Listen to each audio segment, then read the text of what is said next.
How to download and install Zoom on Mac. First of all, open up your favorite web browser and then go to zoom.us. Once you're on the homepage of Zoom, you would probably expect to see a big fat download button somewhere. However, strangely enough, this is not the case. But don't worry, in a few minutes you will have Zoom up and running on your Mac, I promise. So, as Zoom has decided to hide the download button for their software, here's how you find it. First of all, click on Resources on top, and then click on Download Center. This will take you to another page where you can finally download the beloved Zoom desktop client. Now before you click on download though, it is important for you to know what kind of Mac you have. Because if we read this here below download, it says, or for Macs with Apple Silicon chips, click here to download. So that means if you have a Mac with an Apple Silicon chip, you will need to download a different version in order for it to work. So if you don't know if you have an Apple Silicon chip or not, here's what you do. In the upper left corner of the screen, click on the Apple symbol, and then click on About this Mac. And you will then get all the important information for your Mac. And now you simply have to double check what kind of chip you have.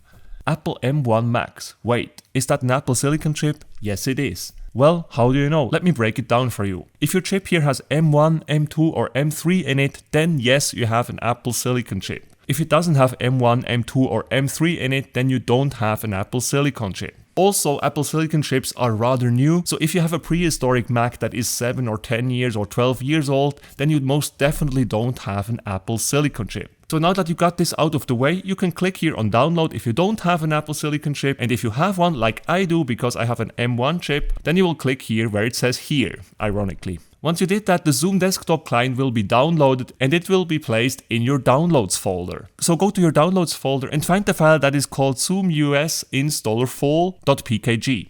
This file name may change a little bit in the future, so in the future maybe the name could be a little bit different, but that shouldn't bother you. So to open that up now, we would double click on it, and we are now ready to install Zoom on your Mac. To do so, we would simply click here on Continue. For a standard installation, you can then just click here on Install. If you would like to choose a specific location for this software, then you can also click here on Change Install Location first and set a specific location. We won't do that, so we'll simply click here on Install.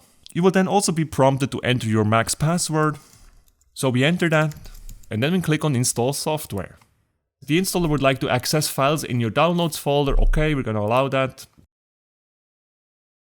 And just like that, we installed Zoom on our Mac. You can then click on Close, and you can then click Move to Bin because we don't need the installer anymore because we already installed Zoom. So bye bye installer. After a few seconds, you should actually get this pop-up here automatically. If that is not the case though, in the bottom toolbar here, you should actually find the new Zoom application that we just installed. The icon for the Zoom application is a blue square with the text, who guessed it, Zoom. So if you didn't get this window here automatically, you can also simply press here on where it says Zoom to open up Zoom. And now to use Zoom, you can just click here on Join a Meeting. And then type in the meeting ID or the personal link name. And you can then join your first Zoom meeting. Congratulations! If you enjoyed this video, I would be most grateful if you could smash the like button and subscribe to my channel. Have a nice day and see you next time. Bye!